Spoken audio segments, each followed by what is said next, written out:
Finally, my Savage Worlds of Solomon Kane for Savage Worlds has arrived by Monolith. Here's my hard copy. And what I wanted to do, I've just downloaded the PDF copy. I had a brief look through this in my unboxing, but I haven't actually looked at it yet. So what I want to do is just go through the PDF. Let's have a look at what's included. You're going to be with me looking at my first look at it. This is not a review, but we're going to look through the pages, see what's included, have a look at the artwork.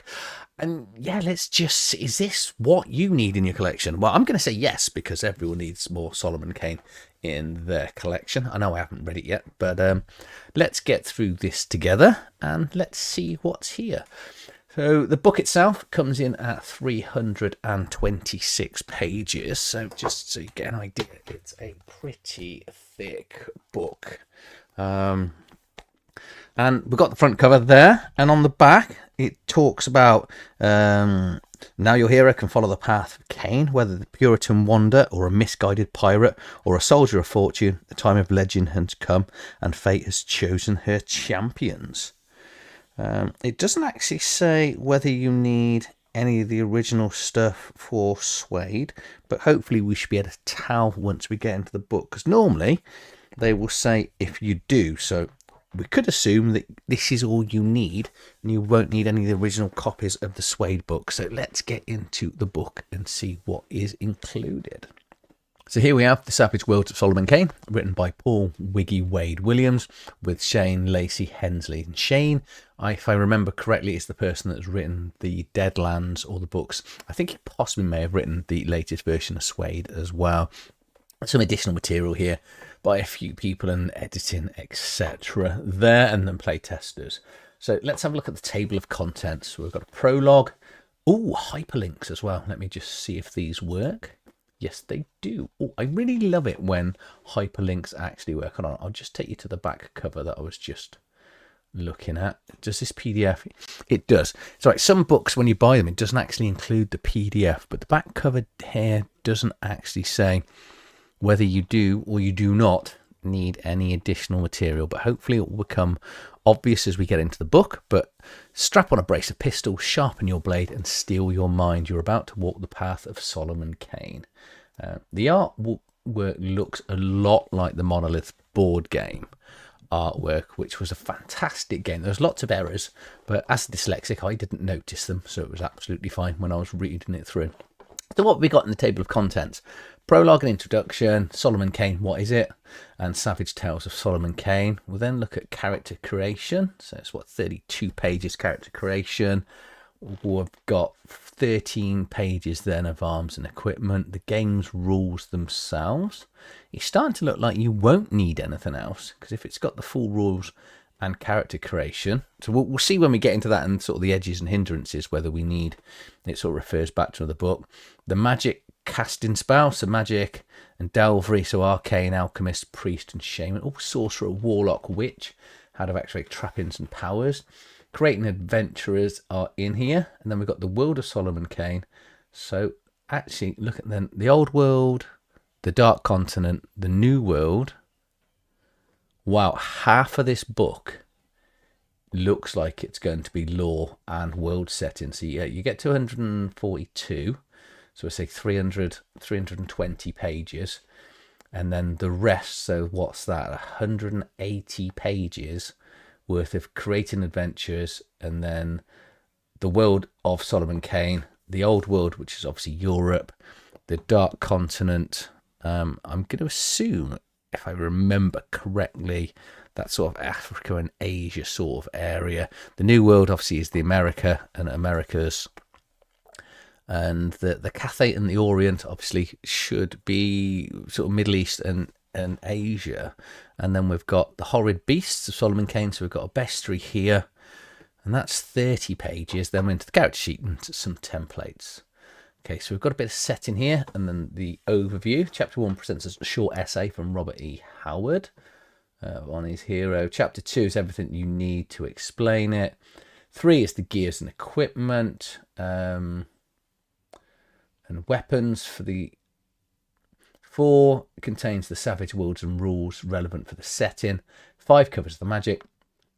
6 marks the start of the Games Master section, and 7 we take a look at the world, and 8 through to 11 are the meatiest sections of the book, which details the primary adventure locations. This has got, wow, this is huge. Absolutely huge.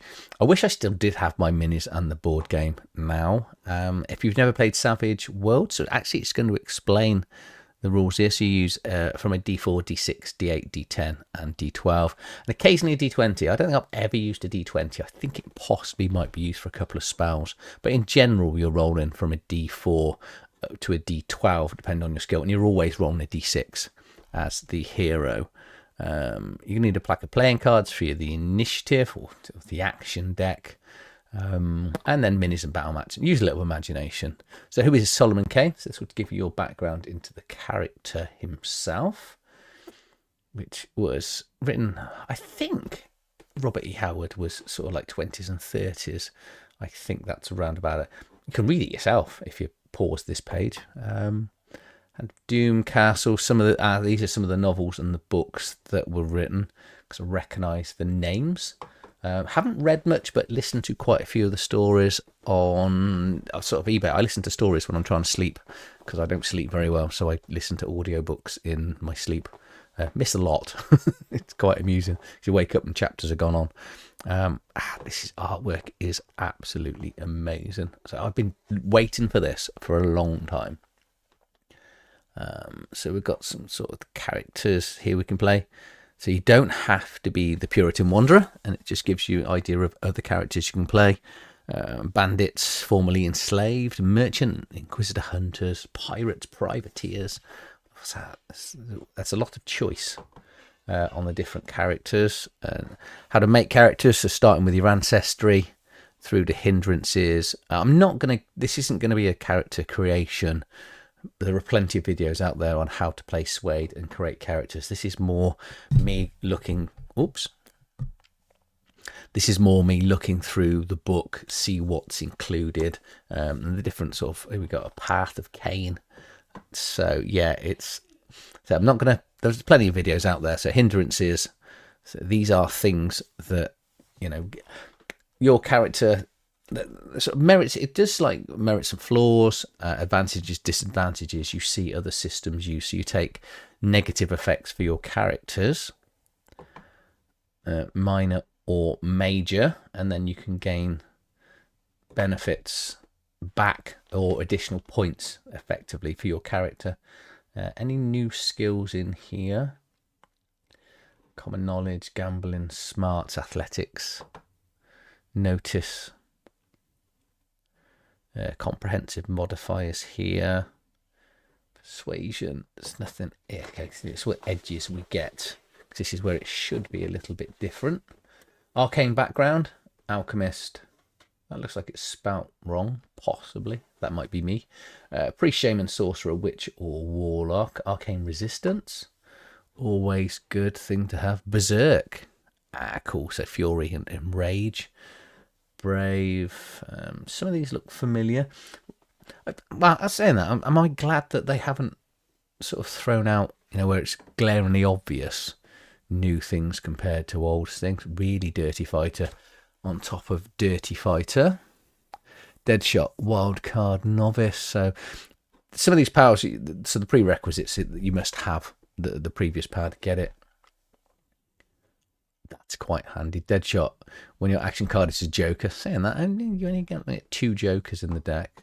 It's nicely laid out, though. I think this might be doing the PDF the wrong way around, because the pages look a little bit wrong. Now, I think you think the page numbers. Hold on, let me just check whether the page numbers. It makes sense if they're on the outside, not on the inside, wouldn't it? Yeah. So what I'm going to do is let me just readjust the page numbers. There you go. That looks better. Does anything look weird now? Just scrolling back. That's because it's done the cover back. So we're on page 42. So let's just go back to this and see what we've got. So we've got some weird edges, which you don't get as standard. So these are slightly supernatural in origin. Beast bonds. Some individuals have extraordinary bond with their animal companions. A beast master. I always love playing beast masters in games. There was that 80s movie, wasn't there, called Beastmaster. I think there might have been 2 of them. I was quite traumatized as a kid when his dog died at the start. I hate it when dogs die in TV programs. I always find it brutal. Hindrance summaries and edge summaries. That's quite good. Weirdly, I like to see summary pages actually before sometimes of powers. It's just me. Doesn't make a difference. It's in here. We've then got different arms and equipment, 2-handed abilities off the weapons, costs of the weapons in UK pounds. You go and get some chain for 50 pence. It's always weird seeing pricings in pounds and pence. I don't know why, even though I look at that every day, especially in my day job. Armor, shields in here, ranged weapons, melee weapons, artillery is covered, siege engines. So we should end up with some rules for siege engines and attacking castles. That's going to be good fun. Ground vehicles, so carts, sledges, wagons, and then watercraft, longships, rowboats, sailing boats. Then into the rules of the game. So here's your wild dice. So your D6, you're going to roll that for every roll that you make for your player characters and certain sort of higher ranking NPCs in the game. So not the minion characters as a games master. I think this actually, the rules look pretty comprehensive in here. Incapacitation, healing. I haven't seen anything on Benny's yet. Which are sort of, it's an in-game currency, which is a great rule. Maybe it doesn't have it. Darkness, illumination shots. Okay. Multi-actions, offhand, scaling, different animals, light touch, surprise. There's a lot in here. I don't think you're going to need anything else to play this. Doesn't look like it. All the fear tables in here. Disease, interludes, so running in between downtime of main adventures, battles, networking, persuading people, doing it the hard way, intimidation, quick encounters, social conflict, tables, traveling times, and how many miles you can go on horses, carriages, boats. Oh, the artwork is just absolutely metal. There we go. Look at that. Very Highlander, where Connor sort of lived with Heather. I know it's not quite, it's a little bit more detailed than that, but it's very much medieval England. Well, should be because it's Solomon Kane. Then we're into the magic section. So that was a spelling mistake because there's got alchemy here with an E. It had it with an I earlier on. 2 thumbs up to the dyslexic for noticing a spelling error. It's probably my day to buy a lottery ticket. Shaman, sorcery. What else we've got? We've got the witch and the warlock. Then how to cast the spells, which I wasn't going to cover the spells and stuff. I'm not, but it's a modified, right? It's a roll to get your spells off, and then powers here. So banish, barrier, blast, beast friend. If you can't make friends with an animal, take control of it. We've got the dark arts here. Oh, aeromancy, dabbleism, the art of summoning devils and demons. That'll be good. Hydromancy should be water. Yeah, it's water, necromancy, pyromancy, and spatulamancy. Divination using the shoulder blades of an animal. It's often linked with pyromancy, the bone being burnt to form cracks. Never heard of that one. If you have, let me know. That's it. Spatulamancy. It's a lot of spells, which is good to see. So we're still only on Al here. Relief, Sanctuary, Puppet. Ooh. Sound silence. Summon ally. Gives you an idea of allies you can summon. Summon an animal. If you can't take them over them, summon them. I don't know whether they're going to turn up friendly or not. I guess it depends on the type of animal you summon, and probably going to need some form of control. Oh, zombie here. Grants animation and basic intelligence to the remains of the once living being. Oh, cool. I'm not saying being a necromancer is cool, but I quite like playing necromancers. My games masters never normally let me play necromancers. And you don't want to let anyone play a necromancer in 5th edition. It will just ruin the game because of how long it takes. Hold on, let me just move this sideways now. Let's go have a look at this map here. Standard map of the Earth. There was a few locations in there. Okay. Detailing creating adventures. What is an adventure? So the rest of the book now is just everything for the world, isn't it? I think, because that was from about 152. Random tables for goals, hooks, locales, twists, turns, and then we've got 5 lengths of string.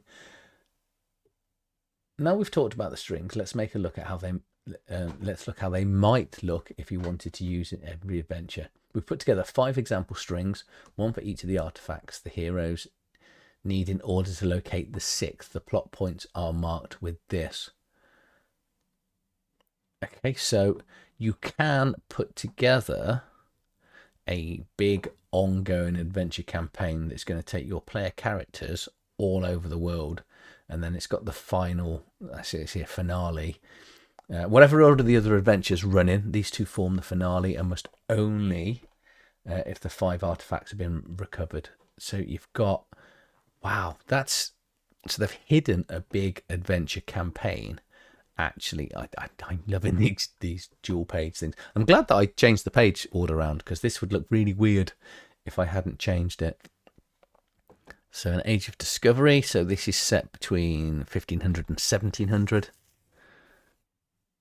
or between 13 to 1500. Obviously, transport, walking, horsing, carts. Details about medicine, religion. Section here about slavery. And then Kane's world, and then we're into the old world. Yep, as I thought. So this is Western Europe, Eastern Europe. The religion in the area, and the Inquisition and the Jesuits is covered, and Puritanism, how that works. Banning Christmas is, I think most people remember of the Puritans. Oh, okay, proper historical events here. I didn't realise that was in the Solomon Kane world. But some proper historical people from Elizabeth I, Walter Raleigh, the Gunpowder Plot, times of cover of the British East Indian Company and the 30-Year War.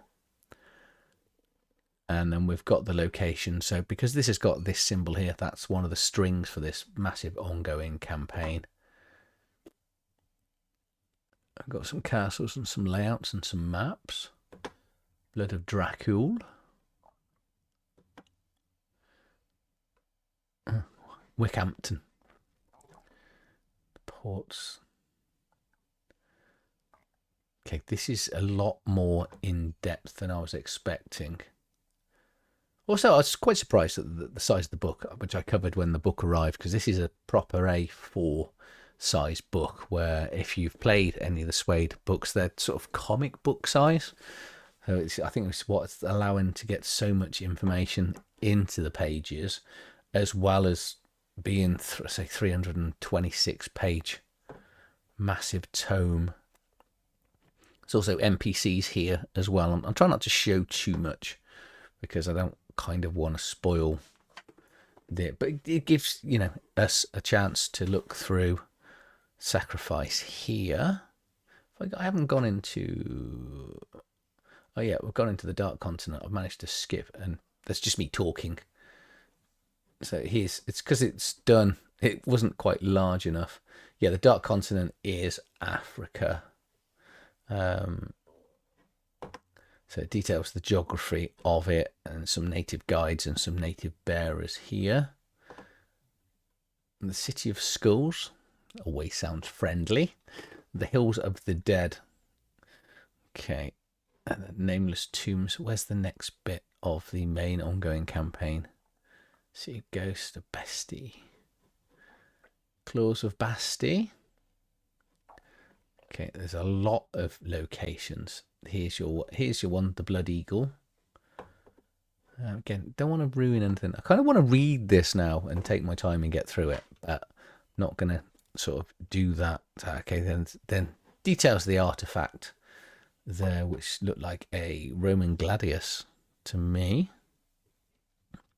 Then we're into the New World, which should be, in my mind, North and South America. Yeah, here goes, talks about Columbus going in 1492. Let's ignore the fact that the Vikings got there first, but we don't worry about that in this because it's just works in with the Puritan time and them landing in the New World. So we've got Aztecs, the Inca, and then the Mayans, and North American natives, and then the European colonies. Details about that. Virginia, Lost Colony, the Croatian. Actually, the Croatan didn't they become, I think they were a tribe in Werewolf. I think they were the ones that moved then to Australia. That's what I think. If you know what I'm on about, let me know. And then we've got the next artifacts. These artifacts look like they could possibly be weapons. The Claws of Pantera. Start singing. No, I won't start singing. Don't you worry. Then that's going to come to the next artifact. Okay, then we've got the Obsidian axe here. And then we've got Cathay in the Orient. Some elephants. Some ships here. Some more temples. It does make me wonder how these temple maps are going to work. Let's just have a quick look. Oh, Thuggee, which is from... Well, it's not from Indiana Jones and the Temple of Doom, but they were the... obviously, it was the Thuggee people that kidnapped the children. Cully, I expect. Okay. Yeah. Well, maybe George Lucas and Spielberg stole stuff from the Solomon Kane ideas. We'll go with that. But obviously the Thuggee were a famous, I think I kind of say like a criminal gang sort of aspect from a long time ago in, I think it's India. Temple of the Mummy Lord. Sounds like a lovely place to be. And then we are into the horrid beasts of Solomon Kane. Keywords that run along the beast. Give me some good artwork for each creature. That's what I want to see. That's really where I hope we get. So size creatures and dice rolls and typical strength. And big cats. No, I haven't seen any art here. Ooh. Now that is that just a standard gorilla? It looks a little bit larger, but I suppose there's no frame of reference, so you don't know whether that is a large or smaller gorilla. But we've got this great, we've got sharks, rhinos. Right, now we're into the unnatural creatures. Severely lacking artwork. I'm sad about that. Because what you haven't got is a lot of descriptions of them. So giant ape, obviously, let's have a look. Leeches, hellhounds, especially you can Luckwater just here in the top right. The Luckwater is a huge water serpent which favors rivers and marshes. Okay, it's a large sort of serpent snake, so I guess that doesn't really need a description. Malkin, a cat's draining the souls. Okay, so most of them are, so Succubus and Incubus, take that, 2025's Wizards of the Coast, separating them out towards female and male. Who'd have thought it? And then we've got African vampire. We've got different vampires then. So that says, oh yeah, African vampire, Chinese vampire, Western vampire. Then we've got the Wendigo and were creatures, were jaguar, were lion, tigers, and wolf. I think I noticed, and I'm not going to scroll back, there was a section on lycanthropy. So possibly you might be able to catch it and then be changed into one of the said creatures. which is always good. Where if you've never played a game, not like Werewolf or Vampire, where people actually are vampires or werewolves, but where, like in Skyrim, where you can become the werewolf or you can become a vampire. If you've done that, and you've cursed players, not through deliberate, you've just got the NPCs interact with them and they don't think about it. It can be very fun. And it also equally can be fun letting the players be aware of it and then giving them a certain period of time to try and cure their curse. Or what normally happens in my groups, and it hasn't happened that often, as in, we get people that are corrupted with curses, but they kind of just go with it and just go, do you know what? I want to be a werewolf. I think that's the whole joy of this game, is you can allow players, all you do is throw things at players and then it's up to them as how they overcome it if they do or don't want to. Okay, we've got stats of actual famous people. So here we've actually got Solomon Kane's stats here. And as you can imagine, he's got D10s in nearly everything. D12 plus 2 for fighting. 14 parry. Good luck hitting him. And then finally, the character sheet and the template marker. Nothing unusual about the character sheet. Is pretty standard here. Okay, and let's have a look. Actually, I am just having a quick look. There's no just lycanthropy in here, but maybe we'll go back at some stage and have. Well, I will go back because I'm going to look through this properly when you're not here. I don't mean that in a rude way. It just means you're not going to want me to sit and watch me read this book out for hours and hours going through it.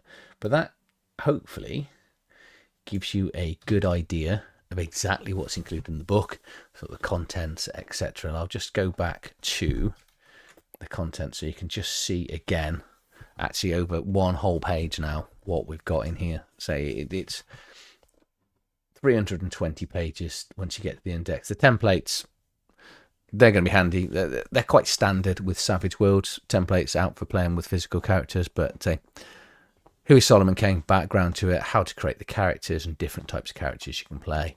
You've got then the arms, the whole games rule section, magic and the different types of spells you can cast, creating the adventure, and then say half the book, 170 pages, is all that wonderful lore and world. So I hope you've enjoyed my look through Savage World of Solomon Kane. If you've enjoyed this video, please like, share and subscribe to the channel. I'll see you on the next video. Thank you for watching.